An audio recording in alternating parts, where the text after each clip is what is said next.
Hello. Hopefully this is all working. Usually I check if I'm on my laptop, but I'm sure this should be working. Although having said that, I am doubting it. There I am. Lovely. Cool. So hello. As per usual, let me know in the chat what you made of this week's Doctor Who episode. We've also got the usual polls, I think in that corner of the screen. So for any of you that watched my last week live stream, I mentioned that basically, well, I said this in the comments, so I doubt many of you have seen this, but I can't have the poll question, which Series 11 episode is your favourite anymore, because unfortunately, in the poll questions, you're only allowed to ask, we'll have 5 different options.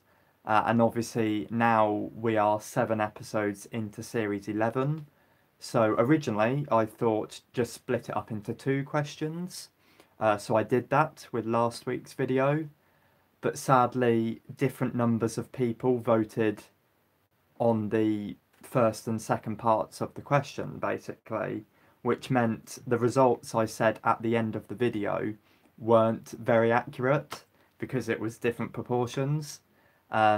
Yeah, so unfortunately, I've had to scrap those questions, but we've still got loads of other good questions in there. We've got the usual, how would you rate the episode? So I want to know whether you loved KaBlam, liked it, thought it was okay, thought it was bad, or just outright hated it. Hopefully none of you hated the episode, because I personally thought it was very, very good. But we'll find out in a second. We've also got on there which Series 11 futuristic story is your favourite so far. So it's comparing this week's episode to the Saranga Conundrum along with the Ghost Monument. Then we've got which episode not written by Chris Chibnall is your favourite. So that's between this week's episode, last week's, and Rosa. And then I forget what the last question is. Let me just check. So, futuristic story. Which non-Chibnall story is your favourite? Oh, and then the final poll question is which remaining episode are you looking forward to? So, are you looking forward to next week's episode, The Witchfinders, episode 9, entitled It Takes You Away, episode 10, the series finale, the Battle of Rankscore Av Kolos. I've probably pronounced that wrong, but oh well. Or are you looking forward to the New Year's Day, not Christmas special, the New Year's Day special? Yeah, so by all means, answer the polls, and I shall return to them later on to see what everyone makes of this episode. But yes, so very quickly, my initial summary of KaBlam, I really, really liked it. It definitely lived up to my expectations. I definitely think it's the best futuristic story we've had of this series. So I'll be sure to answer that in the poll. Yeah, I just felt like everything came together really well in this story. I felt like Jodie Whittaker was very good as the Doctor. And this is, in all honesty, this is only the second time I felt like that with this series. The first time being last week's episode. Up until that point, I always felt like something was missing from her Doctor. But since episode 6, I feel like that thing has vanished now and she has become the Doctor. Whether or not that's down to the writing or her being more comfortable in the role, I have absolutely no idea. But nonetheless, I really enjoyed it. I felt like all the companions were handled really well this time around. They all had a purpose this episode, unlike some of the previous episodes. All the guest stars I thought were very good. I thought they were all good at acting, which is more than can be said for a few of last week's guest stars. I think I did mention in my Demons of the Punjab live discussion that I felt like Prem and maybe Manesh, their performances did sag a bit at times, and it did take me out of the episode.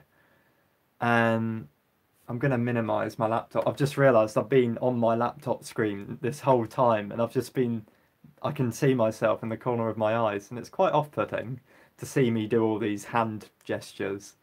Anyway, so yeah, the guest cast I thought were very good. I really liked Lee Mack as Dan. I really liked, I forget her name, and it's quite a long name, but the actress playing Judy, she was very good as well.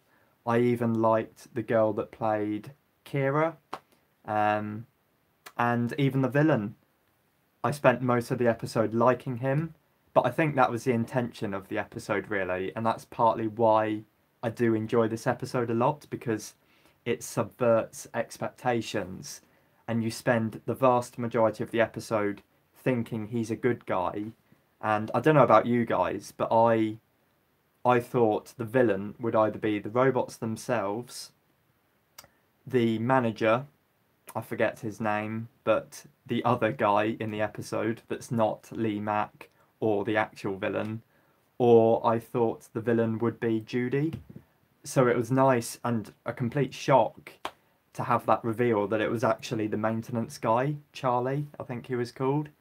Yeah, so that's all I'll say for now, because I do want to get on to your comments.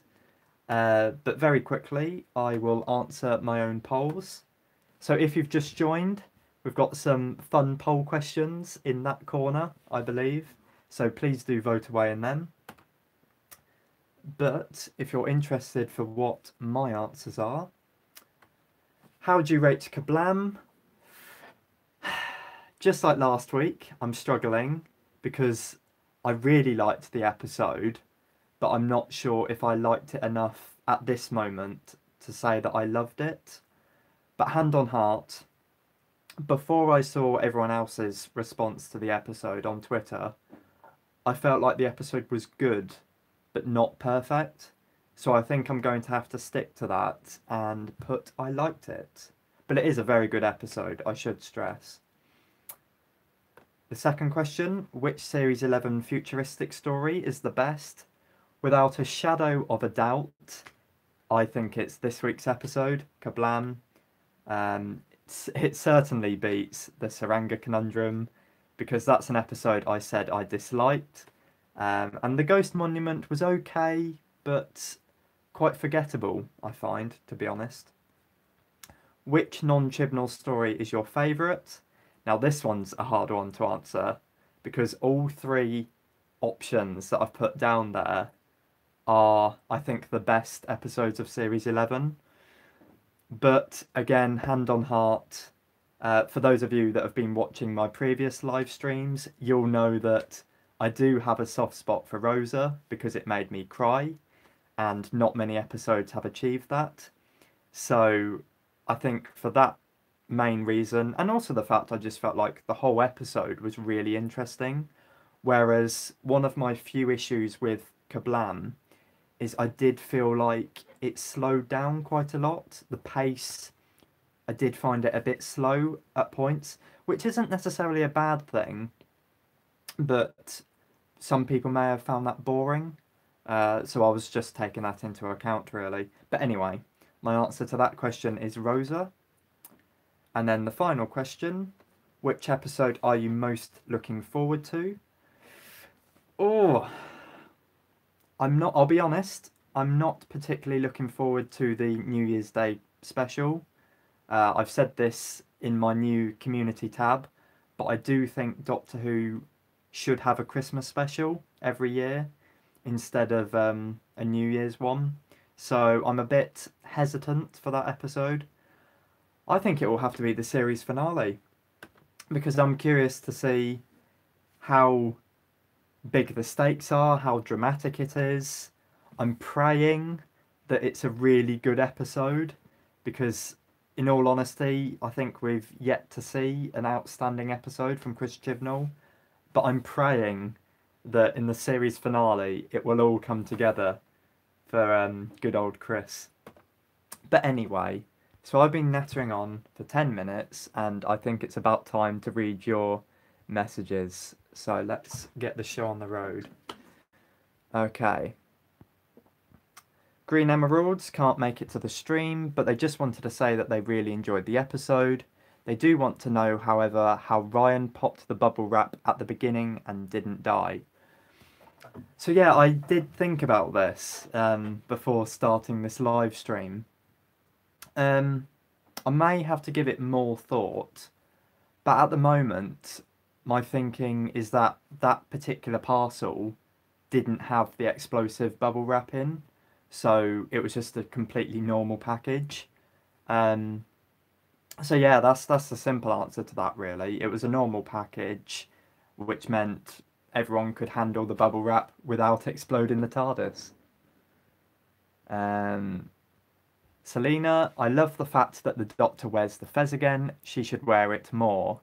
Yes, me too. And thank you very much for that message, because it's a nice tie-in to one of the things I've got on my usual good things, bad things list that I've finally got round to making again. Yeah, so something I really liked about this week's episode is the references to previous stories. So I think I've only counted 2 of them. Please let me know if I've missed any. But the first one was obvious. It was the Fez. Makes a very welcome return to the show. And yeah, it was just great. I just love the fact that it seems the 11th Doctor ordered himself a Fez, and it took a whole 2 regenerations for it to be delivered. I thought that was great. And yeah, it's fun. I've said this before, I think, but it's always fun seeing Doctors in the previous incarnation's clothing. And, well, because there's a whole incarnation of the Doctor between Doctors 11 and 13, it's very rare, well, it's impossible really, to find the 13th Doctor in the 11th Doctor's clothing. So it's nice to have nods like this where you've got her wearing the same fez. Yeah, so I really enjoyed that. And then the other reference that hopefully a lot of you guys picked up on as well is the reference to the unicorn and the wasp. I forget the actual line of dialogue, but I think Yaz says something about, is the Doctor the type of person to prod a wasp's nest? And then as they're hiding in an alcove, the Doctor says, oh, that reminds me about the time I met Agatha Christie. And yeah, it's just nice to have all these references to previous stories. And it's a weird one to reference, really, because it wasn't written by Chris Chibnall, and you would have thought this new writer, I forget his name, I think it's Pete, but you would have thought he would be trying to impress Chris Chibnall by referencing his stories, not referencing one that's written by Gareth Roberts, I think. But no, I enjoyed it, and I do really like the Unicorn and the Wasp. Tia Martin. Hello, Dr. Blue. Did KaBlam deliver the goods as a Doctor Who episode this week? And do you think it came across as a more traditional Doctor Who adventure? Yes and yes. Yeah, so as I've already said, I really enjoyed this episode. It certainly delivered the goods. And it did seem to be quite traditional as well. It did remind me of the Russell T Davies era. BT Sofa Reviews. Tonight was fun, but a rip-off from Robophobia by Nicholas Briggs in Big Finish with the 7th Doctor. It's based off the Robots of Death. A guy uses the robots to kill people and customers to frame the company. Oh, okay. I was not aware of that myself. I personally thought this episode was quite original in having the villain be a human misusing technology. I thought that was an interesting twist. But that's interesting because I've actually seen the Robots of Death and I completely missed the similarities between the 2 stories. It's not the worst thing in the world. Like, I forget the exact year the Robots of Death aired, but it was at least 30 years ago, so I think we can cut it some slack as long as it's not a story that's in the same series or in the same period of a couple of years. The fact that it shares similarities with a story that was 30 odd years ago now, it's not too bad, really. But no, that is a shame that it's not as original as I thought it was. Max Carney, it would have been cool with the little robot. If the little robot could turn into a little canine or Matt Smith's Cyberman's head.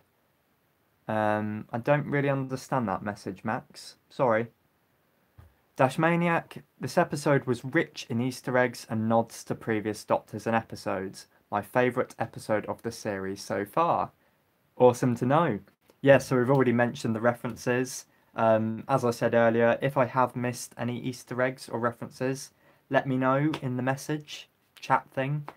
But yeah, I've only picked up on those two so far, but I do really enjoy the references. Elliot Bray, I'm so glad that an episode in this series can be brilliant without being a more serious historical. This episode was so fun with some emotional elements.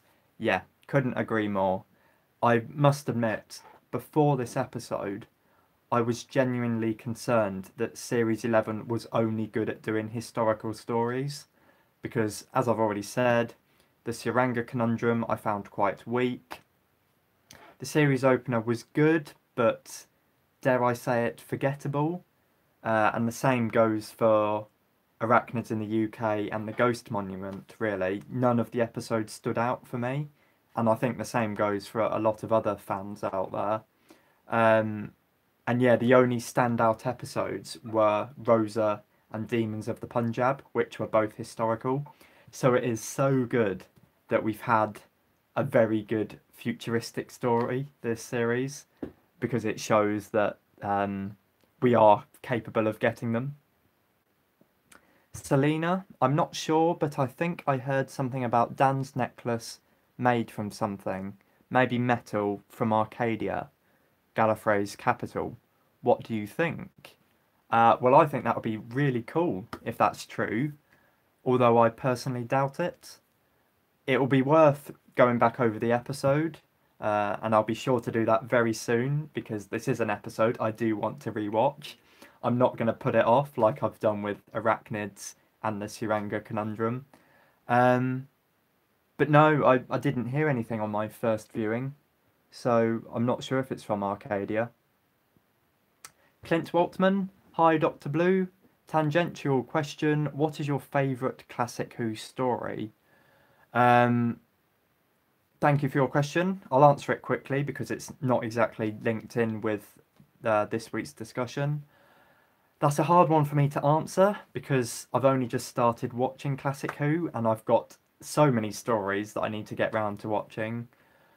But what immediately stands out is... Oh, so many of them I like. I like The Ark in Space, I think. It's another really good futuristic story. I like the idea of the humans turning into these aliens, and I think all the main cast do a brilliant job at acting. So there you go. Tim Martin, Dr. Blue, I don't mean to be robophobic, but did KaBlam deliver a proper villain this week? Well, it's not robophobic for you to say this. I completely see where you're coming from, really, because yet again... Well, no, I was going to say, yet again, we didn't have a good villain, but I do genuinely believe that Charlie was an interesting villain. Yes, he was yet another male white villain that's human, but unlike in other episodes, I could understand his motivation.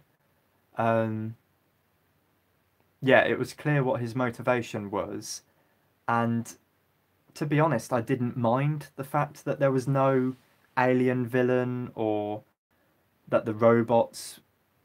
I mean, the robots were hijacked and used to kill people, but I didn't mind the fact that it wasn't their fault, if that makes sense. Yeah, I don't know how else to explain that. I do still stand by the fact that Series 11 needs better villains, but I am willing to cut this episode some slack because I do think overall it's a very good story, and I do think the villain we got was still good. Bluetail Gang, will you make a theory of when the 11th Doctor could have ordered the Fez? Good idea. I'll have to think about it, to be honest. It depends on if I can actually come up with an idea for that. Although, if you want a very quick theory, at the top of my head, this has literally just popped into my mind. At the end of the Big Bang, near the end of the Big Bang, the Series 5 finale, the Doctor wakes up in the TARDIS, having just... I think at this point he's going back along his timeline because he's gone back into the cracks. And so he's gone back into the TARDIS and he checks his head. Well, he checks to see if he's still alive. And then he checks his head to see if he's still wearing a fez. And at this moment in time, I like to think it was soon after that he then ordered himself a fez because he lost the one that he had earlier in the episode. So that's my headcanon explanation for that. By all means, believe whatever you want. RJH Productions thought it was an utterly brilliant story. Great to know. Be sure to vote in the poll and say that you loved it so that the proportion of love gets higher. 10 Wheel Dude, having been underwhelmed by the last 2 episodes, I needed this to be a good one.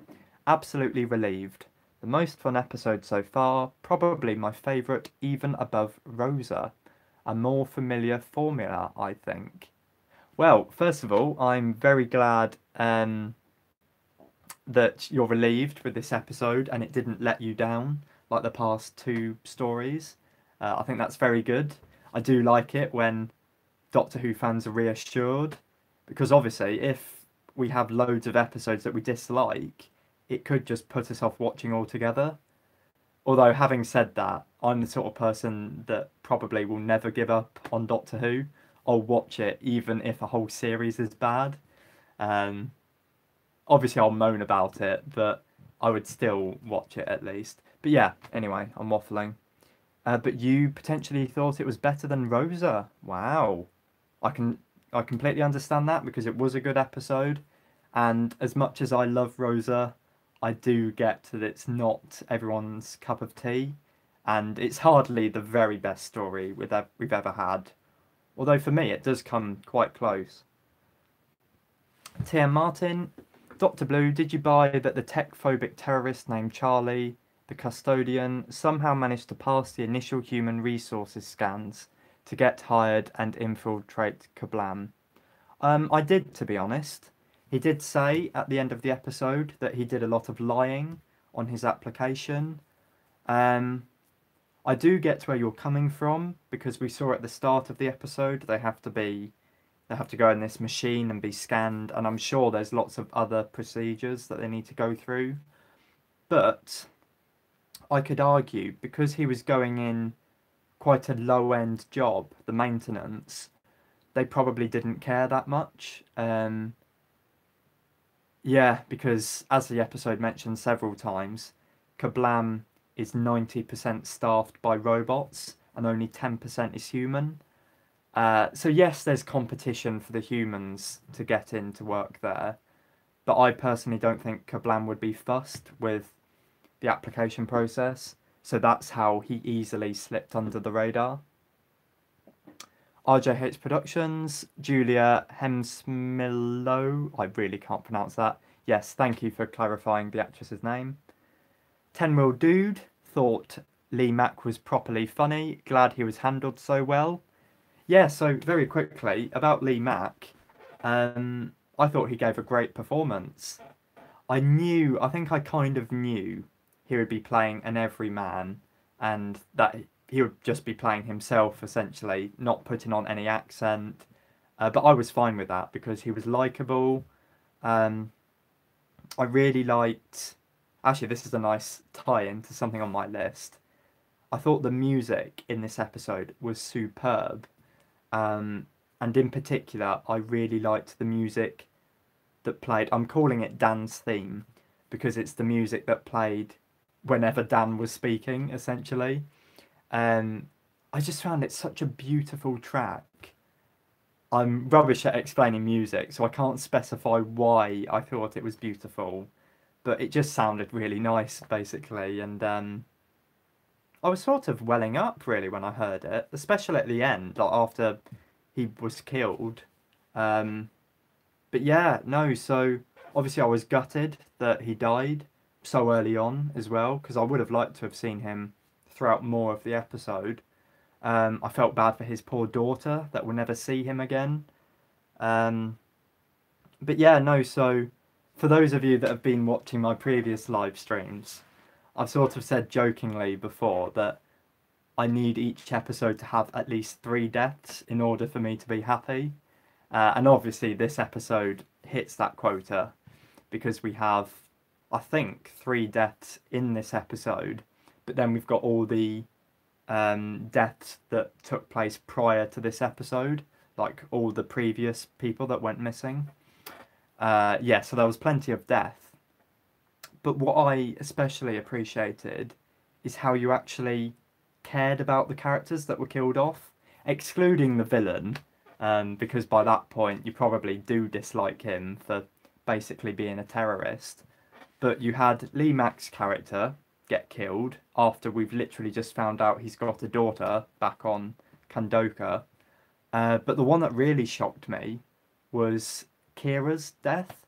I genuinely thought they would be able to save her before she pops the bubble wrap.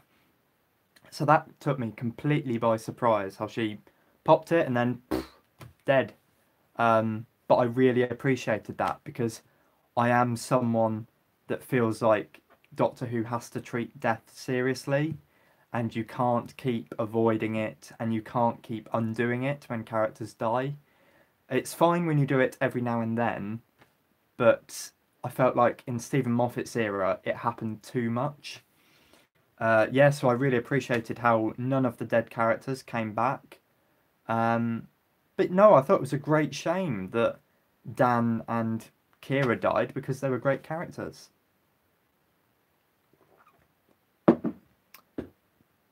Selena, Dr. Blue, I actually would like a theory as to why the delivery bot couldn't come into the 12th Doctor's TARDIS. I know the computer had to fight Charlie's hack, but couldn't it send it to the 12th? Good point, yeah. I won't lie, I'm not exactly drawn to making a theory about that particular thing. But yeah, no, I'm just personally taking it as a funny gag that it took 2 whole regenerations for the parcel to be delivered.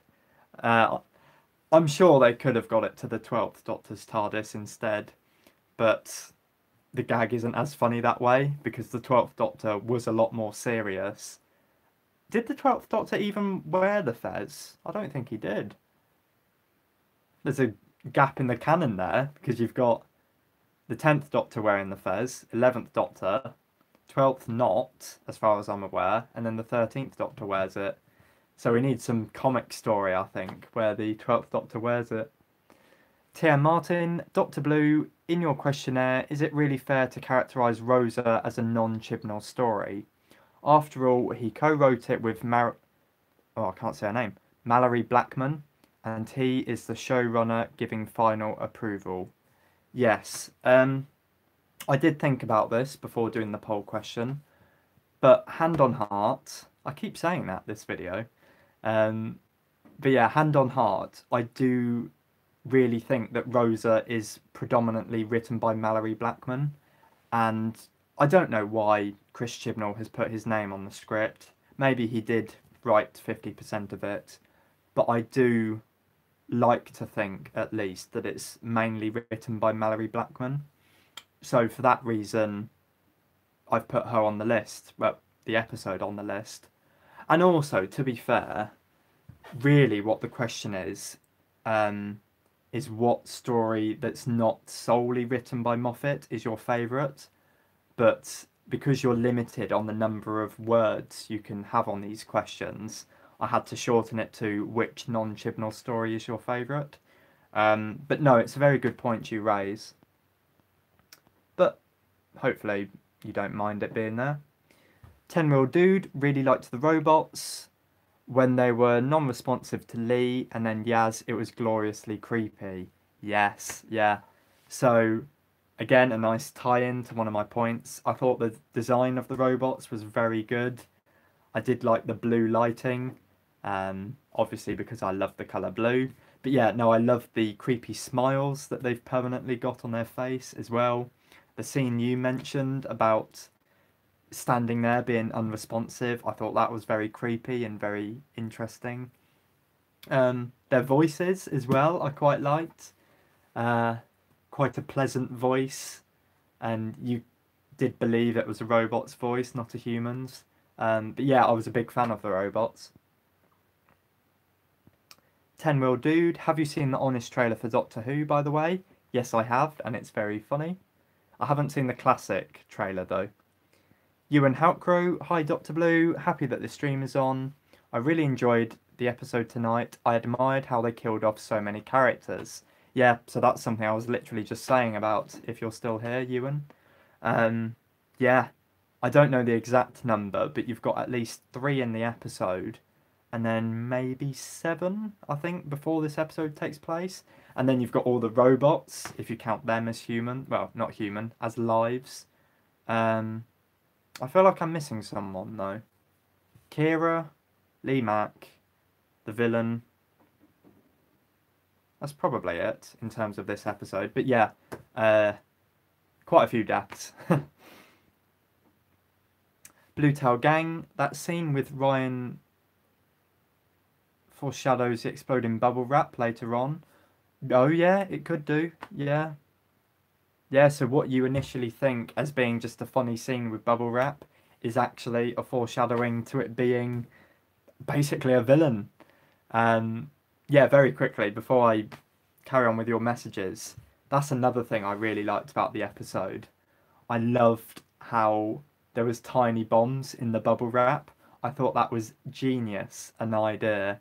And it is making me reluctant to pop bubble wrap now. Hopefully that feeling will fade in the coming weeks, because I don't know about you guys, but it's just so addictive to pop bubble wrap.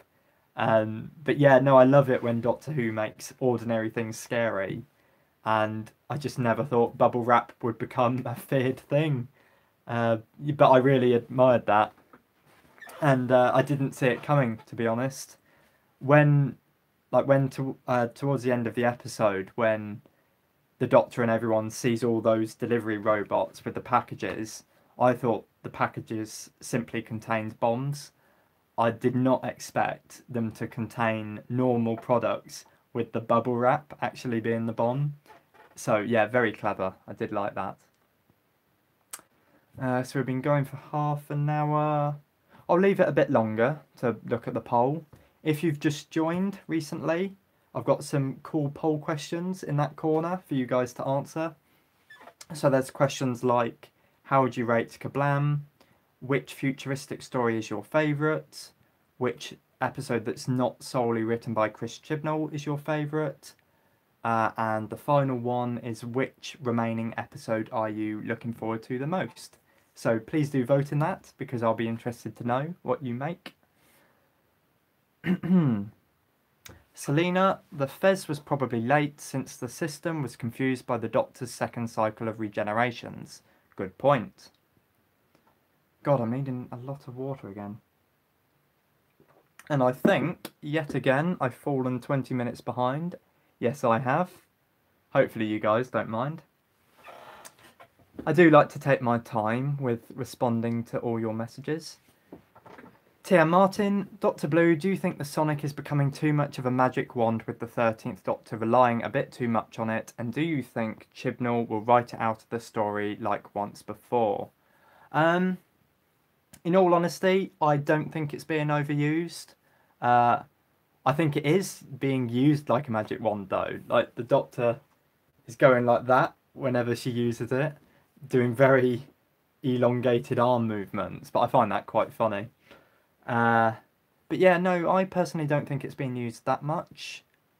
I mean, it's appeared in every story, but that's happened in a lot of previous Doctor stories, really. What was the other thing you said? Do you think Chibnall would write it out of the story like once before? No, I don't, to be honest. Uh, like, look at the Suranga conundrum, for instance. When the Pating eats the screwdriver like 15 minutes into the episode, I thought, oh, okay, so the rest of the episode, the Doctor is going to have to rely on her brain. But if I remember correctly, I think literally 20 minutes go by with her not using the sonic, and then it magically starts working again. So I think what that shows is that Chibnall just he relies on the screwdriver quite a lot. Maybe you're right actually. I think I've just agreed with what you're saying. Do you think the sonic has been too much of a magic wand, relying on it too much? Yeah. No, I don't know. Basically, what I'm getting at is I feel like Chris Chibnall can't write an episode without the screwdriver being in it. So I doubt he'll get rid of it. 10-Wheel Dude really liked the Unicorn and the Wasp reference, especially appreciated in an episode with a proper mystery. Yep, good point. And as I said earlier, I appreciated the reference as well. Ewan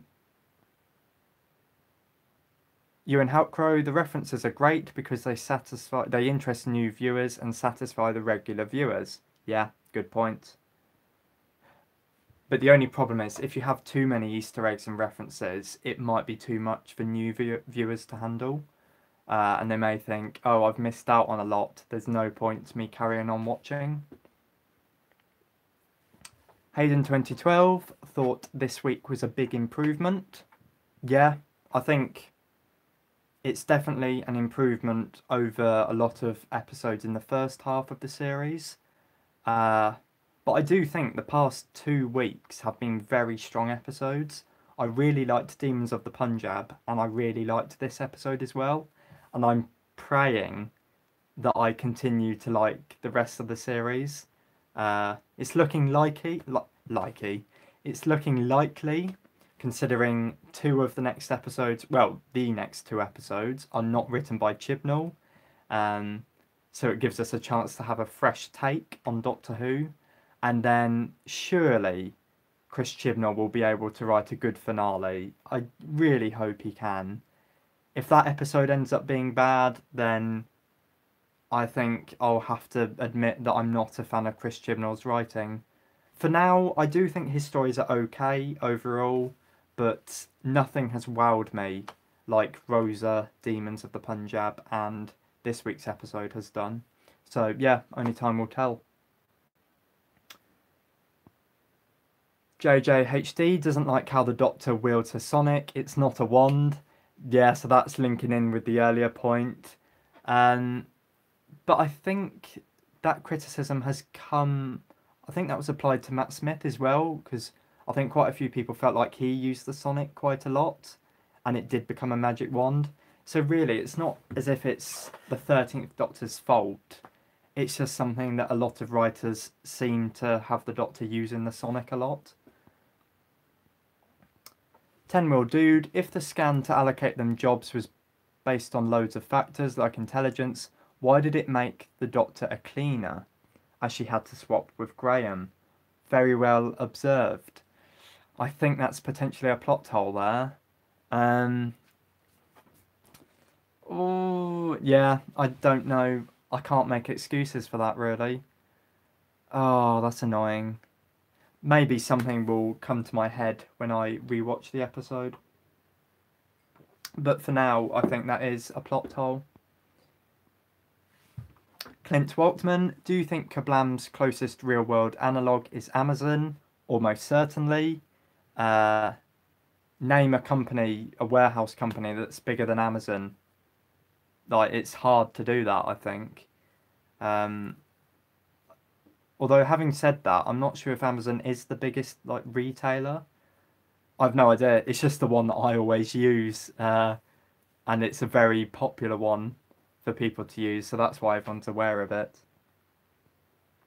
Hayden 2012, DoctorWhoTV.co.uk states that Chris Chibnall is not happy behind the scenes and could leave in 2019. Starburst magazine quoted this, do you think it's fake news, to quote Trump? Yeah, so the issue of if we'll get a new series in 2019, I have no idea what to make of it at the moment. As you mentioned, Starburst magazine seemed to confirm we are getting a new series in 2019, and then loads of other sources have argued against that, saying that Chris Chibnall isn't happy, that production is being delayed by 3 months. I think I read a source the other day saying that Chris Chibnall can make a series whenever he wants, and he wants to do it every 18 months, not every year. But yeah, so all sorts of rumours are flying about. So I have no idea what to believe at the moment. All I know is that I really want there to be a series next year, because I'm the sort of person that thinks Doctor Who does not need really long breaks, especially now that we've lost 2 episodes per series. I think it's a ridiculous argument to say we're only doing this to give us more time to make the episodes, because if you look at Russell T Davies' era, he had 13 episodes to make per series, plus a Christmas special, plus the Sarah Jane Adventures, and plus Torchwood as well. He was juggling all these things. Yes, he got very stressed in the process, but I like to think it was all worth it, because I think that was a really good period in the show's history.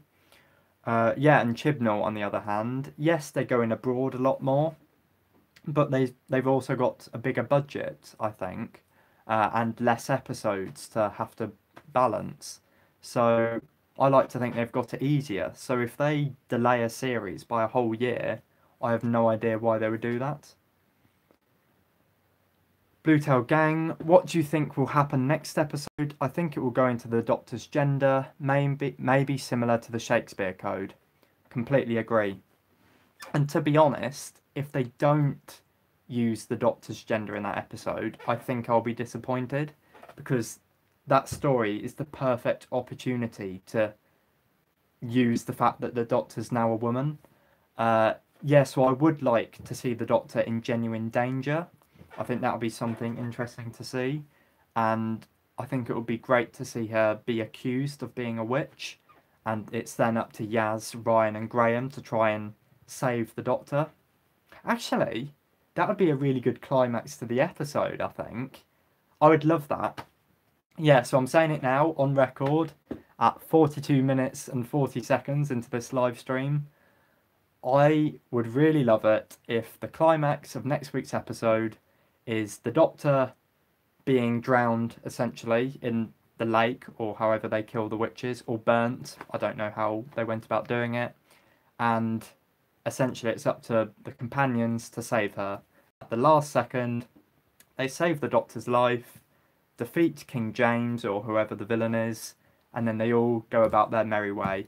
That, I think, would be a really satisfying conclusion to the story for me. I've seen some people on Twitter say that they would love it if next week's story had no aliens in it whatsoever.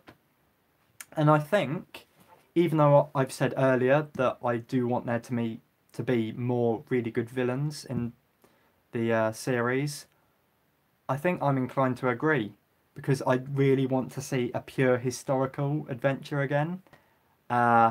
And you could argue Rosa was technically that, but then you had Crisco, who was from the future. But yeah, no, so I would absolutely love it if we have a historical that has no aliens. So that's another thing I'm going to look out for next week's episode. Philip Hawkins, this episode wasn't doing much for me until the last act. The last 15 minutes made the episode, and retrospectively turned things I had been considering negatives into positives. That is really interesting, Philip, so thank you very much for sharing. I think I can kind of see where you're coming from when you say that the episode wasn't doing much for you. I will happily admit I was enjoying the episode. I didn't think it was weak, but at the same time I did feel like it was slow. So yeah, I think I could imagine if some people found it boring, even though for me there was enough to keep me entertained. But yeah, the last 15 minutes were definitely very good. I loved the conveyor belt scene. I wasn't expecting that, like a lot of things in the episode. And I just found it so ridiculous but enjoyable. And that's what Doctor Who should be, really. I loved the whole plot twist of who the villain was, as I've already mentioned. I loved the Doctor's speech about how it's not always technology that's evil, it's the people abusing it. And then I really liked the final scene in the TARDIS where Yaz wants to take Dan's necklace back to his daughter. Again, it was something I wasn't expecting. I thought they would just completely forget about all the characters who had died. So it was nice to get closure for him and address the fact that he took Yaz's place, basically, by going down to this dangerous area. While I'm on the subject, actually, this was one of only 2 bad things I had to say about the episode. So the first one was what I've already mentioned, the fact that it felt slow in places. And the only other thing is a nitpick, really. I felt like it was a bit of an abrupt change to go from this emotional scene of Yaz crying, basically, and saying, look, I want to give this necklace back to Dan's daughter. And then you suddenly have this sort of jokey scene with Graham about to pop the bubble wrap, and that didn't gel with me, to be honest. I wasn't a fan of that, and it did take me out of the episode, and so it was a bit of a shame that that was the final thing in the episode. I think if you take that out, you've got a really good ending with Yaz wanting to give the necklace back and the Doctor being like, yeah, okay. And then, really, yeah, take out the whole exchange with Ryan, the Doctor, and Graham, but keep that final shot of them all turning to face the KaBlam box. I think that would have been a better ending.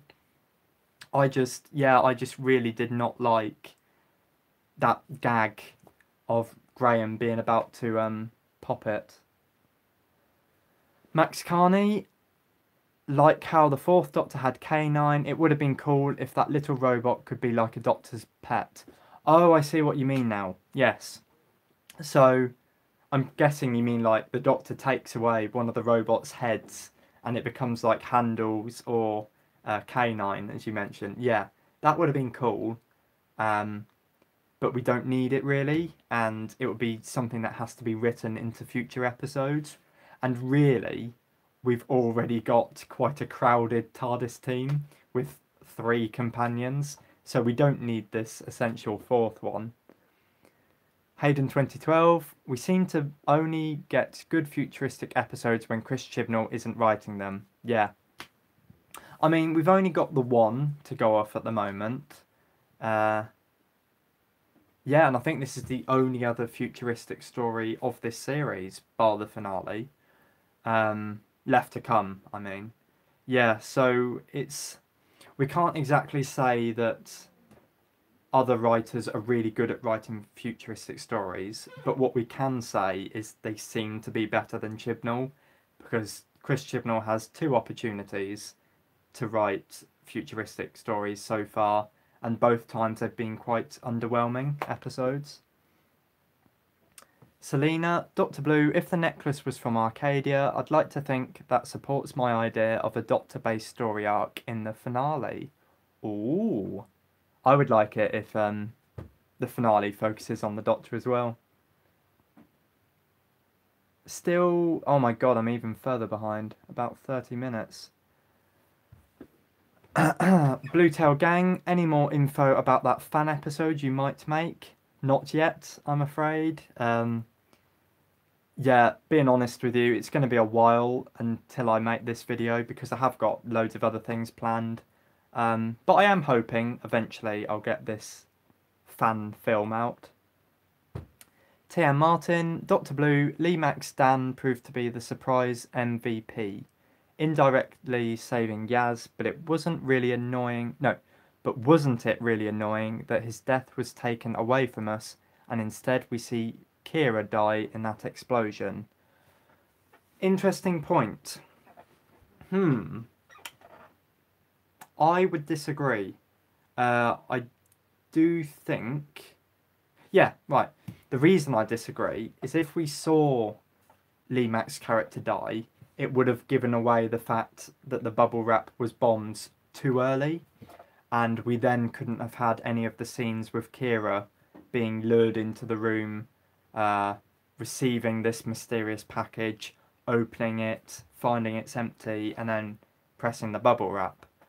So even though I would have liked to have seen Dan die, as sad as that would have been, I think I am kind of glad that it happened off screen.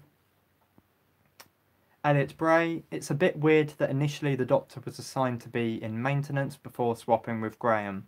Yeah, but it's like someone else was saying earlier, it's weird how the body scanner seemed to think that was the best role for her. No idea. I think it's just a plot hole, to be honest. Hayden 2012, at the start of the episode, how come the head of personnel didn't hear the sonic right in front of her? I think I would hear something buzzing. Very good point. And maybe that's another plot hole. Maybe she was just so happy to interact with these people that she just ignored the sound. Or maybe I'm just making excuses for her. Or maybe we're reading too much into it and we should just take it as a simple scene and the Doctor doing a simple manoeuvre to do whatever she did in that moment. I've completely forgotten. Yeah, so maybe we're reading too much into it. Philip Hawkins, Lee Mack was just Lee Mack. He didn't bring anything new or interesting, but that worked for the role. I didn't mind that he was just playing the character he always plays. Yeah, so that sums up what I was saying earlier, really. As much as I would like actors to actually act in stories, I think if you're someone that's just likeable as yourself or really good at playing the everyman or a certain character type, it doesn't matter so much. And really, I'd much rather this with Lee Mack playing Lee Mack than the case of Prem in last week. I've been thinking quite a lot about this, but I mentioned how I couldn't quite work out if Prem was a good actor or not, the guy playing Prem. And I've basically decided now that he's okay, but a lot of his scenes he could have done a better job, to be honest, in my eyes. And that frustrates me because Prem is a character you're meant to really feel sorry for, seeing as his death is fixed in time.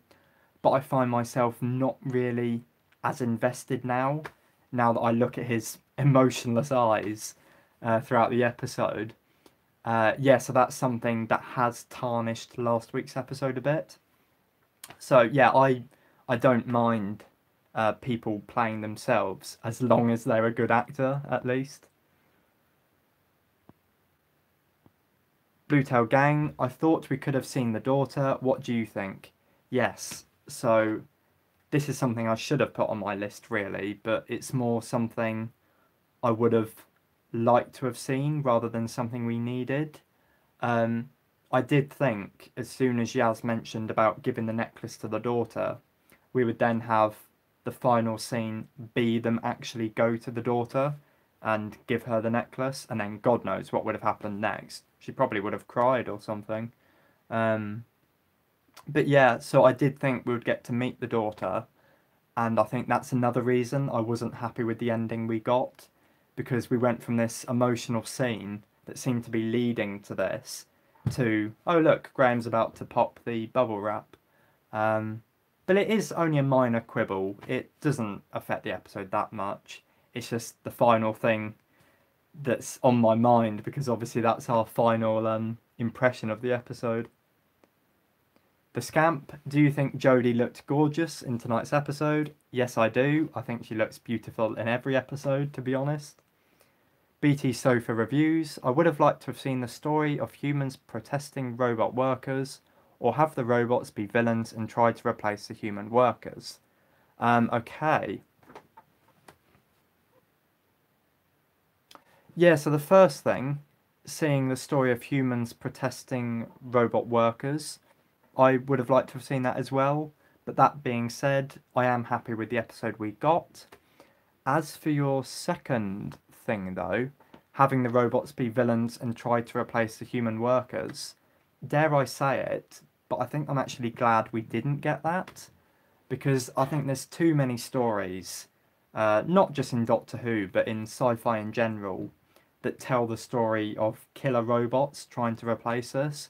So I'm glad this episode did things a bit differently and just had them be abused by someone else or misused. Clint Waltman has a theory for the Fez.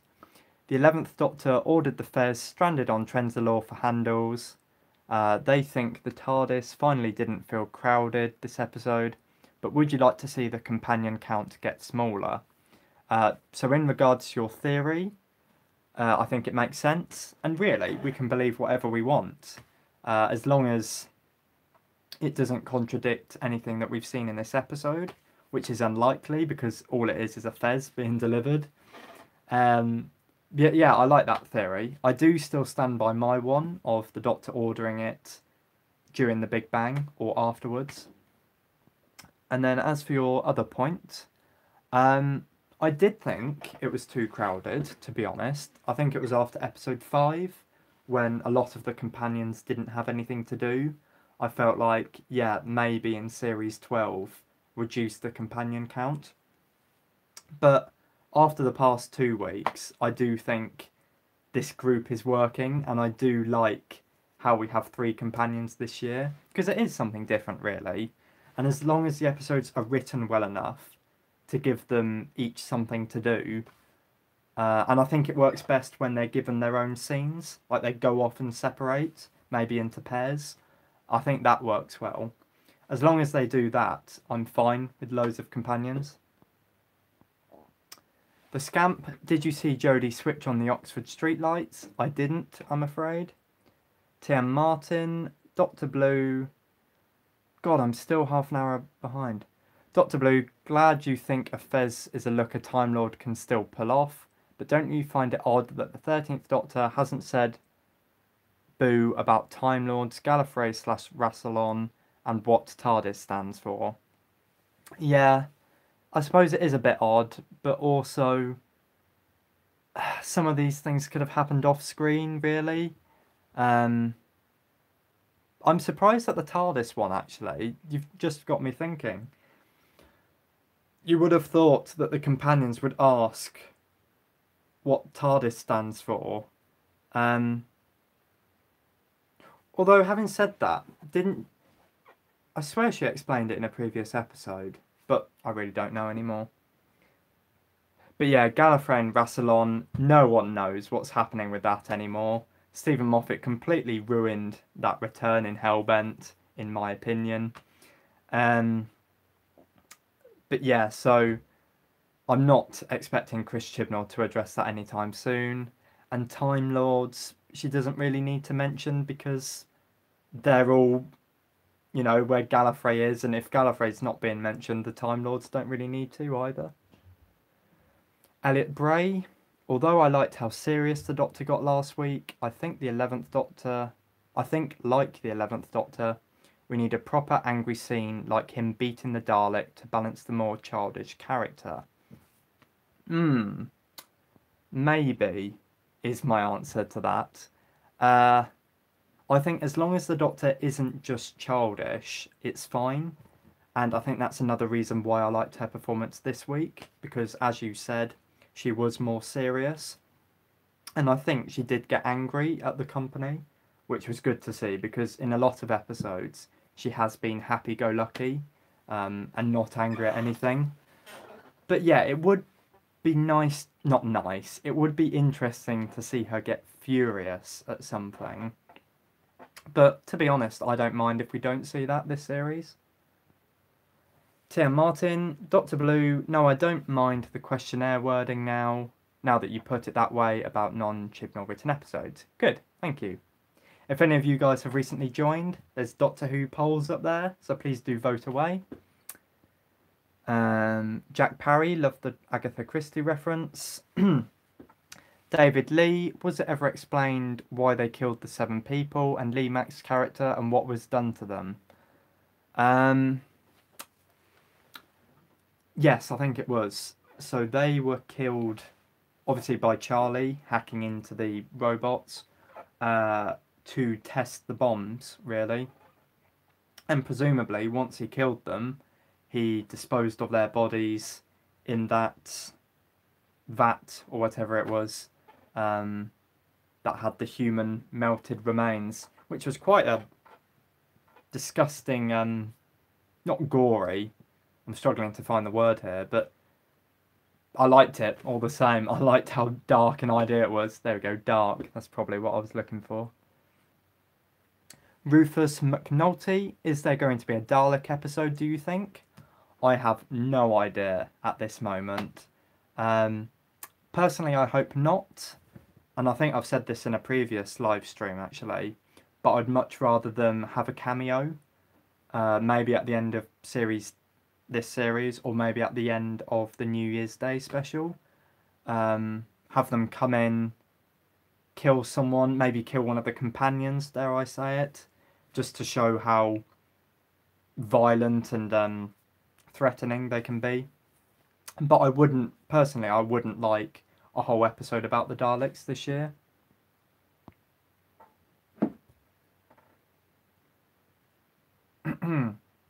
Oh, Jesus, wow. Just read Elliot Bray's message. Did not think of this at all. The fact the example product taken from the packaging was a toy at the end was quite dark. It was implying a child would be blown up by the bubble wrap. Yeah, that is incredibly dark, and I didn't even notice that myself. And it goes to show how horrible a person Charlie was, really. The fact that he didn't care about the thousands of people he would be killing just to get more people into work. Yes, he had good intentions, but he went about it in completely the wrong way. You should not be a terrorist at all. But yeah, wow. Respect for the episode has gone up after your message there, Elliot. Jack Parry. Also, the KaBlam robots reminded me of the angels from Voyage of the Damned. Loved the twist at the end and the fact that the bad guy died. Yeah. I wasn't reminded of the angels from Voyage of the Damned myself, although now that you mention it, I can see the similarities. But yeah, I also loved the twist and who the villain was, and I am glad we finally got an episode that had closure, where the villain actually got a comeuppance at the end and didn't just escape or disappear. 10-Wheel Dude, first time we've seen the psychic paper in ages, right? I don't know, to be honest. Potentially. I mean, at this moment in time, I can't think of another time it's been used in this series. Yeah, it probably is. Wow. Aki Ross, or Akai, sorry if I've mispronounced that. We'll never have robots like that because we can make more human-looking ones already. Yeah, very good point. It will be funny in the years to come to go back over Doctor Who episodes like this one and to see how people have predicted what robots will look like and how presumably far off from the truth they actually are. Because as you said, we will have androids that basically look human, and it's highly unlikely we'll have ones that have creepy smiley faces. My God, what a world that would be if we had that. Dear me. Tia Martin, Dr. Blue, since the 13th Doctor gave a nod in the episode and a veiled reference to former sidekick and Robodog K9 when she said some of my best friends are robots, do you think K9 will return? No, to be honest, to give you the simple answer. I'd love him to return, but I don't think he's coming back anytime soon. The Scamp, how many different colours of t-shirts has the Doctor been wearing during this series? I'm probably wrong in saying this because I'm far from a fashion expert and I don't really notice her costume that much. And to be fair, it's only the shirt that changes. But I think two. We've got the blue shirt and then we've got the burgundy pinky one. Maybe the shade of burgundy changes between episodes that has that shirt in. But no, I think it's two at the moment.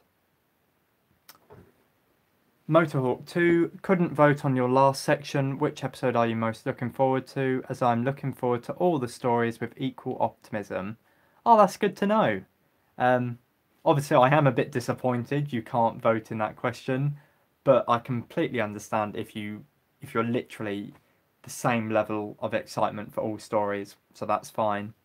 Um, Again, another plug. If you're new and you haven't voted in the Doctor Who polls in the corner of the screen, please do it because I will actually go through the results now.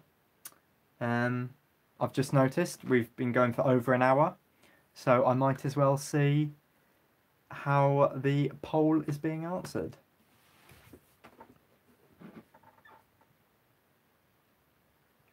I hope you're all enjoying this, guys. Thank you very much for all your messages. Please do keep them coming. Just a heads up, I think I will be wrapping up in about 25 minutes. So if you've got anything desperate to say, get it in before then. Obviously vote in the polls if you haven't done so already. And yeah. Right, here we go. How would you rate KaBlam? 47% of you said you loved it. 31% liked it. 15% thought it was okay. No one disliked it, but 5% hated it. So it does seem like overall people were fond of the episode, which is good to see because I do feel like it deserves it. Which Series 11 futuristic story is the best? Yep, I thought this would happen. 68% of you said this week's episode, KaBlam, and I predicted this as well actually. Second place was the Ghost Monument with 26% of the vote, and then in last place with 5% of the vote is the Suranga Conundrum. Oh, now this one's very interesting. Which non-Chibnall story is your favourite so far? Joint first place is Rosa and KaBlam. Wow. I knew it was going to be close between the two of them, but I thought there would be an outright winner. I wouldn't have been able to call which the outright winner was, but I knew it would be close.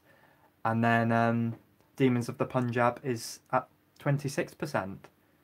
So it's quite spread out well, but yeah, I'll be interested to know if by the end of this video, one of those episodes becomes the clear winner. So again, plug in the poll. Please do vote on that question in particular if you haven't already. Or change your vote if you've changed your mind. No, I shouldn't say that. Don't change your vote. The final question, which episode are you most looking forward to? Most people said next week's episode, The Witchfinders, 35%. Then in second place, oh, this is interesting. It goes in order of when the episodes will air. Second place with 29% is episode 9, It Takes You Away. Third place with 23% is the Battle of Rankskor Av Kolos. God knows how I'm going to memorise that episode title, but we'll cross that bridge when we come to it. And then just 11% of you are most looking forward to the New Year's Day special. Yeah, that's very interesting. So thank you very much for all of you who have voted so far. Please do vote if you haven't already. Akai Ross, please let there be an episode where Jodie goes for a milkshake at Clara's diner. I'll be honest, I don't want to see that. Clara's gone now. Let's all get over it. But that is completely fine if that's something you want to see. Tia Martin, Doctor Blue, Series 11 is all standalone episodes. Do you think the 13th Doctor could use a great two-parter in Series 12? Yes. I'm a big fan of two-parters. I don't mind series like this one where you've got all standalone episodes, but I do want Jodie Whittaker to have at least one two-parter before she leaves. And I would quite like it to be in the next series because I'm quite impatient and I don't think I could wait a minimum of 2 whole series to get a story like that. But yeah, what I love about two-part stories is you can have more happen and you can use the setting more, the characters more, and you can tell longer stories. And some of my favourite Doctor Who episodes are actually two-part stories. So yeah, they do stand out for me. Jack Parry, going back to the cleaning thing, perhaps the system put the Doctor with the cleaner so she could deduce that he was behind it, but she changed it. Brilliant idea, Jack. Yeah, thank you very much for that. For now, I'm going to have that as my headcanon explanation for why she was put as the cleaner. Yeah, so yeah, I can't really add anything to that. That's perfect what you've said. So it's basically the system trying to help the Doctor realise what's going on, gives her the cleaner role in the hope that she would meet Charlie and deduce what's going on. But the Doctor, trying to be cleverer than everyone else, actually makes the situation worse by changing her position. And then we end up with a 50-minute episode when it could have just been 5 minutes. But I'm glad because we did get a good episode. Tia Martin, Dr. Blue, care to comment about Starburst rumours that Series 12 will indeed air in 2019 along with the Christmas special for regeneration purposes? But Jodie and Chibnall won't be back after Series 12. So I've already spoken about if Series 12 will air in 2019. But no, I haven't mentioned the new rumours about Jodie Whittaker and Chris Chibnall potentially leaving after Series 12. I hope it's false, really.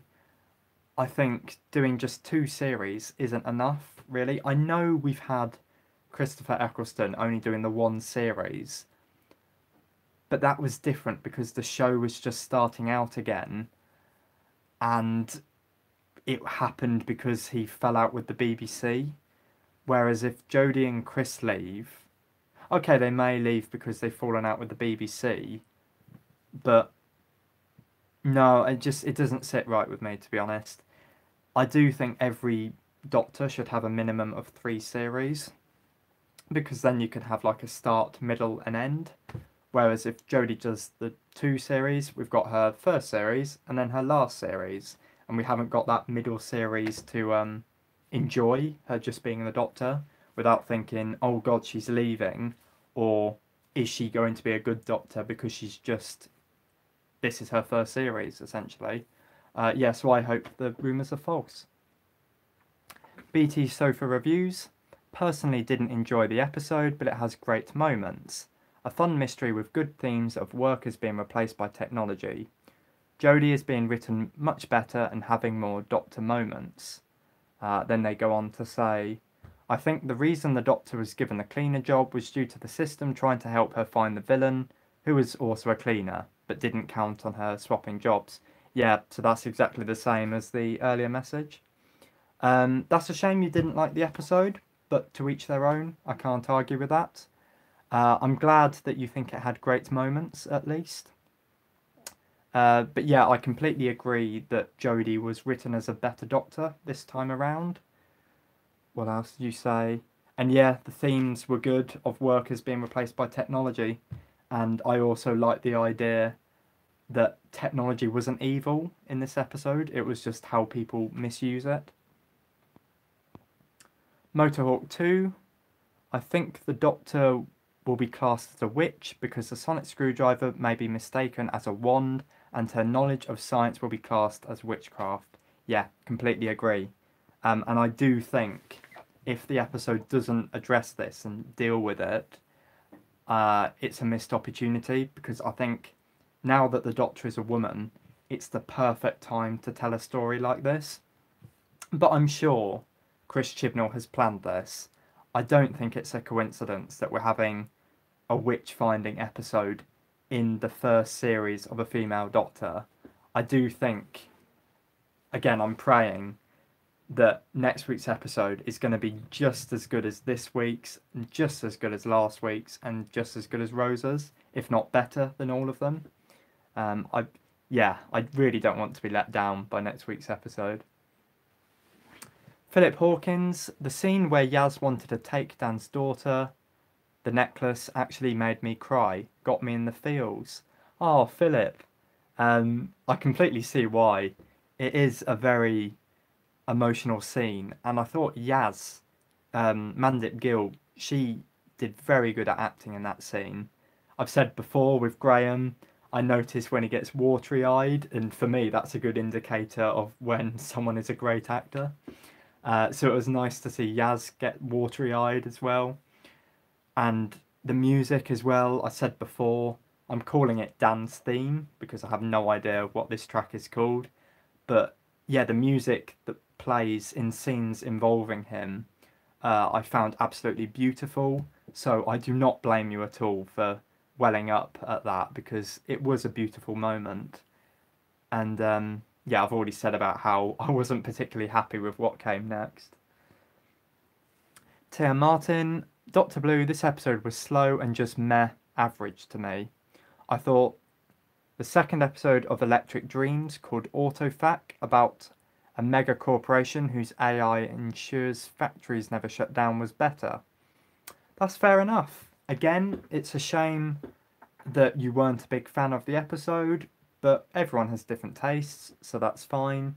I'm glad that you've brought up Electric Dreams though, because that's a series that I've watched as well, and I completely forgot about that episode. You think it did it better than this week's episode? Fair enough. I really don't know because I can hardly remember what happened in Autofac now. I just know that I enjoyed it, just like I enjoyed this week's Doctor Who. Tia Martin, what would they do without Graham? To me, the best line of the episode was, KaBlam's trying to kill their own customers. That's the worst business plan I've ever heard. Yeah, Graham is great. He is, without question, my favourite companion of this series. I think it's very refreshing that we've got an older guy in the TARDIS. It makes a change from having all these young, attractive females. But that being said, I do enjoy Yaz and Ryan as well. But Graham, he does have the best lines. He has the best moments. Dare I say it, but Bradley Walsh is probably the best at acting out of them. But that's understandable, really, because he has had the most experience of acting. Whereas Mandip Gill and Tosin Cole, I think they're still in the early days of acting, and they've only ever done Hollyoaks before. I may be wrong in that. Christian Paulson, I haven't seen the episode, but can, if there are websites, tell me how I can watch it, let me know. I'm not aware of any myself, I'm afraid, so I can't help you with that. And also, to be honest, I don't want to recommend anything that's illegal. I think you should try to watch the episode legally, if you can. So wait and see, it is worth it, it is a very good episode. Tia Martin, Dr. Blue, Doctor Who has taught children to be scared of statues, shadows, blinking, breathing, and just about everything. But is it a bit mean to now include the act of popping bubble wrap? Lol. No, I think it's funny to do that. Really, the mean thing is to make everything in your list scary in the first place, because they're very common things. We see statues out and about, shadows are absolutely everywhere, blinking we have to do, breathing we have to do to stay alive. So really, they're the worst ones than popping bubble wrap. But yeah, no, I just really appreciated how yet another everyday thing was made scary. Dash Maniac, this episode is my favourite episode of the series, but it's a shame that only 2 of the episodes have had non-human enemies. Yeah, I agree. But I'm not going to blame this episode for that, because I do think the villain was quite strong and interesting, at least. But yeah, so let's quickly think about the villains. So the only non-human villains we've had this series are the Stenza in episode 1, the Remnants in episode 2, the Mutant Spiders in episode 4, the Pating... Actually, we have had 4 non-human enemies, but it's just of those 4. We've had one that was a cute, small creature, one that was man-made and couldn't communicate, one that was just rags, and then one that was covered in teeth. So, yeah, it's all open to interpretation, really. I didn't mind the Stenza, and the giant spiders were creepy at least, but I do feel like we are lacking some good villains this series. So we're coming up to 10 minutes left, guys. So if you have just joined, please vote in the polls. Get in any final messages that you want to say or questions you want me to answer, because I will be wrapping up soon. Yeah, and hopefully I can catch up with the 20 minutes I've fallen behind on in time. Oh, Jesus, there's a lot of messages here. Right, I might have to be quick. So sorry if I miss your message. It's just because I haven't got much to say to it. Let's see how we go. Elaki TV has just got here. What do you think about the numerous references and how the Doctor was meant to get cleaning equipment, much like the third Doctor's when he was a cleaning lady? Yeah, so I've said before, I thought the references were great. I do appreciate them, and I appreciate the fact there wasn't too many of them, because otherwise that would put people off. As for your second point, I have no thoughts on that, to be honest. Tia Martin, as you confirmed, KaBlam was modelled on Amazon, so do you think Chibnall timed this episode to time with the online holiday shopping rush to perhaps ruin impulsive internet purchases?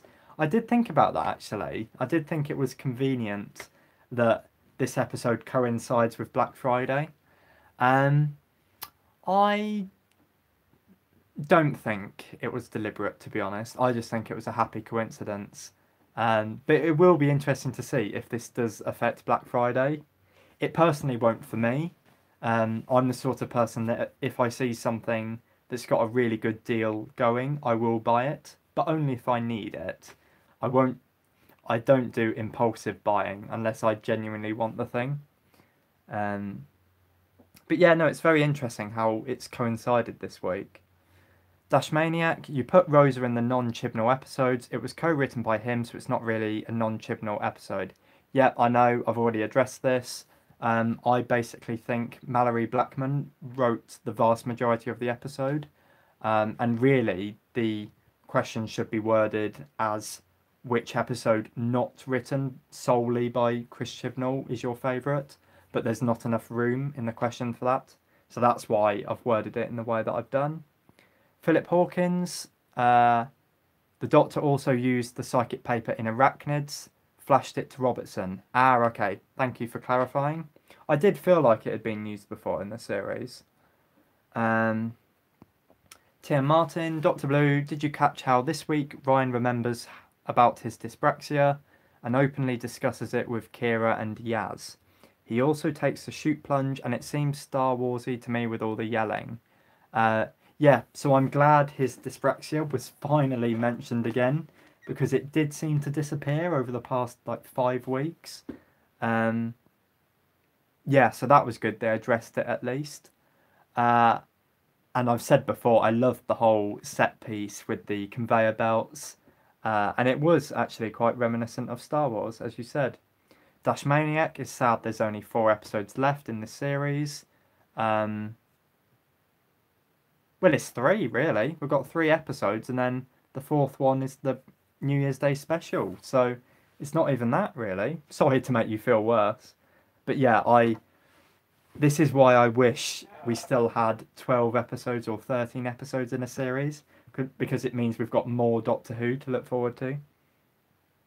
Tia Martin, Dr. Blue, can you or anyone answer how Kira and KaBlam robots access the underground robot lair? It's still a mystery to me.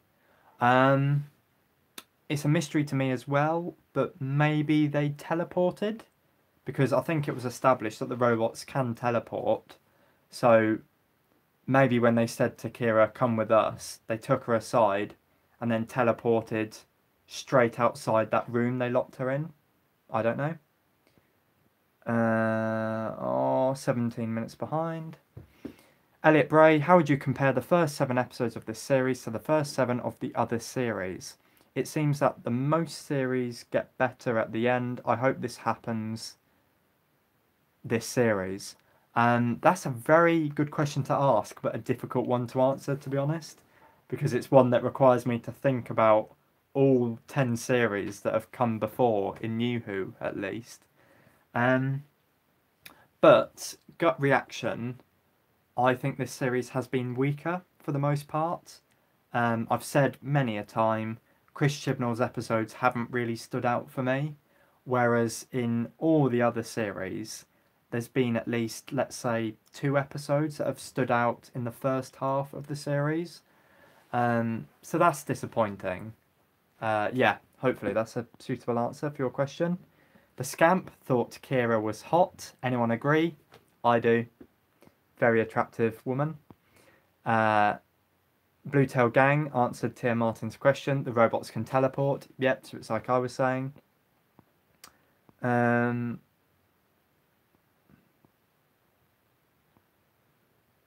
Collectible was just popping in. Would watch you, but watching I'm a Celebrity, get me out of here. Yeah, and as soon as this live stream is done, I'm going to do the same, so I don't blame you for that. And probably I'm not going to get as many viewers in the future live streams because I'm a Celeb is now on. But oh well, I'm grateful with everyone that's currently here, so thank you for all sticking around. Dash Maniac, I think that if Chris didn't leave, then Doctor Who wouldn't be here today because they needed someone big to set off Doctor Who, and a regeneration was a great way to do this. Yeah, you're probably right there. Jack Parry dropped you a follow on Twitter. Oh, thank you very much. Do appreciate that. Elliot Bray thinks episode 9, It Takes You Away, looks bloody beautiful. I'm inclined to agree. I'm really interested in the premise as well. When the plot summary was released, I don't know what I was expecting from episode 9, to be honest. But I wasn't expecting that. I wasn't expecting a present day story in Norway, a Norwegian forest. So, yeah, just like with a lot of episodes this series, I'm quite excited for it because I have virtually no idea what's going to happen. Yeah, so episode 9 is one I'm definitely looking forward to. I always look forward to the finales as well. So yeah, I'm looking forward to that. And next week's I'm looking forward to, because of what I've already mentioned about how hopefully the Doctor will be in genuine danger. And also just Series 11 has proven so far that it can do historicals really well. And so I'm praying yet again that the Witchfinders makes it a hat trick of 3 historicals in a row that are really good. But we'll have to wait and see. The Scamp, Dr. Blue, would you rather meet Bradley Walsh or Jodie Whittaker? They're both great people, but for me it has to be Jodie Whittaker because, well, she's the Doctor. Who wouldn't want to meet the Doctor? Dash Maniac, I've always wanted to go to Scandinavia. I think episode 9 will be the closest I get. Yeah, me too. I'm someone that likes to travel but never gets around to doing it. So, yeah, this will probably be my only experience of Norway. And even then, it's probably filmed in Cardiff or something. The Scamp thinks Yaz is gorgeous too. I agree. The Scamp, Dr. Blue, if by chance one of your subscribers saw you in the street, would you mind if they said hi to you? Not at all. I am completely fine with meeting people. I say that, but I've actually yet to meet any of my audience.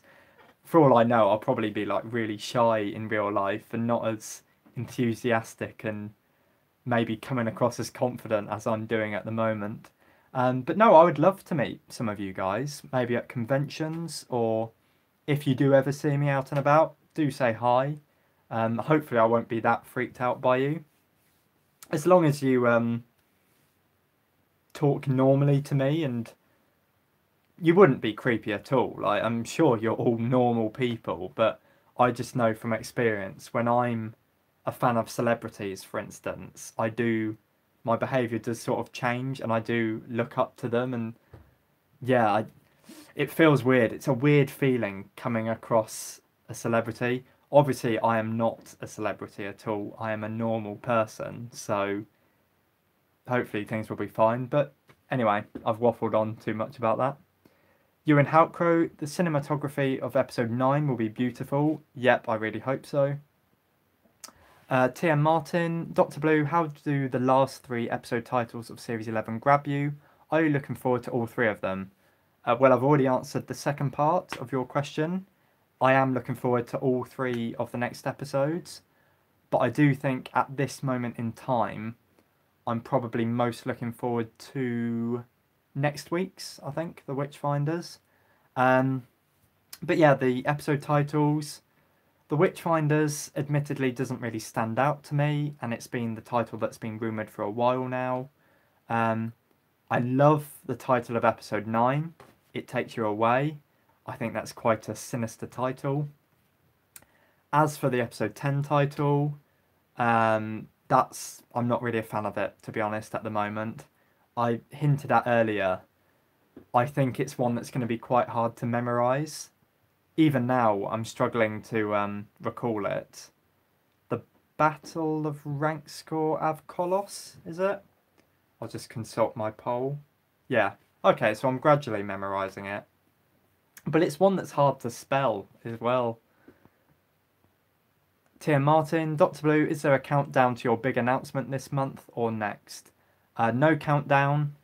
As soon as the video is ready to go out, it will be released. But I can say now, I am hopefully, again, praying that the first video, at least, because I think I'm going to have 3 announcements. Hopefully things will make sense once the videos start to be released. But the first one, at least, should hopefully be out by the end of this month. So give it 2 more weeks and hopefully I'll be able to reveal more about this top secret project. The Scamp, Dr. Blue, so far is this series meeting your expectations? Is it better or worse than you guessed it would be a few months ago? I really don't know, The Scamp, to be honest.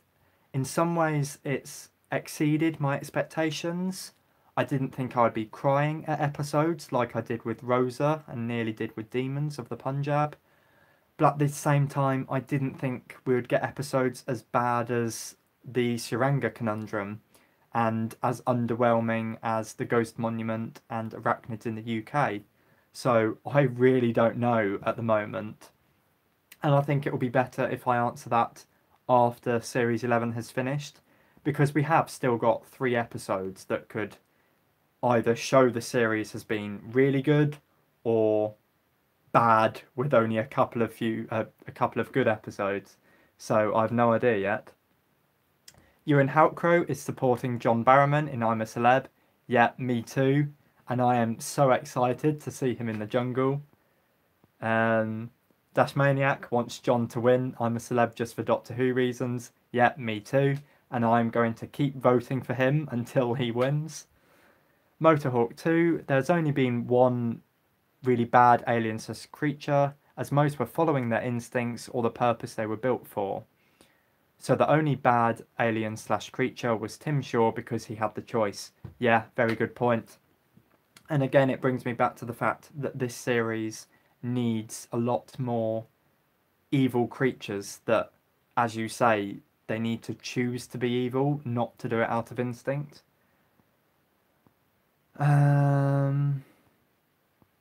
Sparkly Fox, have you heard about how they might open the Doctor Who experience in Cardiff again? Yes, I have, and that's very exciting. However, if you read the articles properly, it doesn't confirm that it will be the Doctor Who experience. I forget the exact wording they use, but it's just a Doctor Who thing for now. So it could just be like a filming locations tour.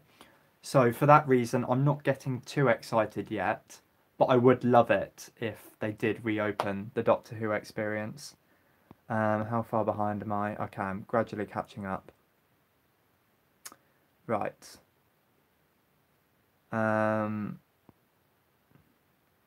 Motorhawk, at the end of the live discussion, I will be watching the last episode of Genesis of the Daleks. Nice. I hope you enjoy it. I've actually got it up there. I've had it for a while, but I've yet to watch it all the way through. So that's something I'll have to do at some point. John Smith, can you see the messages here on YouTube? Yes, I can. And that is what I'm referring to. I'm not just talking to myself. I am actually responding to you guys. Just often I do it 20 minutes behind. So sorry if you've been waiting for a while. Tia Martin, Dr. Blue, once again, thank you so much for your time and expertise, and a happy birthday to your brother. Oh, thank you. P.S. I will listen to the final poll results. Cheers, and I am just about to do them, so do stick around. Casey Link is late. Do we know who the Timeless Child thing is yet? Nope. That has not been addressed since episode 2, so I have no idea what's happening with that. And before I turn the chat off, I'll quickly respond to Sparkly Fox's question of who is your favourite Doctor. For me, it is the 10th Doctor. He's the first Doctor I encountered, and it's a big reason why I became a fan of the show. And I just found him an idol, really. I loved how charismatic he was, how happy he could be, but then I also enjoyed the darker side to his Doctor as well. And also I felt like the writing was best in his era. So, 10th Doctor all the way. I don't know why I held up 2 fingers then. But yes, so I'll very quickly do a final wrap up of the poll. And then I will have to wrap up because I am desperate to watch I'm a Celeb. So, here we go. So, the first question, how would you rate KaBlam? The winner with 45% of the vote is people loving it, which is really nice to see. Second place with 35% is people liking it. Third place with 15% is people thinking the episode was okay. No one didn't like the episode, which is nice to see, but 5% of people hated it, which is fair enough. You can't win them all. No episode is universally liked, so that's fine. The second question, which Series 11 futuristic story is the best? The winner is this week's episode, KaBlam, just like I thought, and that got 65% of the vote. 30% voted for the Ghost Monument, and 5% voted for the Suranga Conundrum. Which non-Chibnall story is your favourite? Still, Rosa and KaBlam are in first place, joint first place. Then it's Demons of the Punjab with 30%. That's really interesting that there doesn't seem to be a clear winner between Rosa and KaBlam at the moment. I quite like that. And then the final question, which episode are you most looking forward to? The winner with 33% of the vote is next week's episode, The Witchfinders, followed by in joint second place, oh so that's changed now, we have episodes 9 and 10, and then in last place with just 11% of you is the untitled New Year's Day special. So that's it, I think. I think there's no more messages coming through. So thank you very much, guys, for watching this live stream, especially if you've been here for a lot of the video. I do appreciate it, and I do love talking to all you guys. See you next week at the same time for our discussion of episode 8, The Witchfinders. Bye.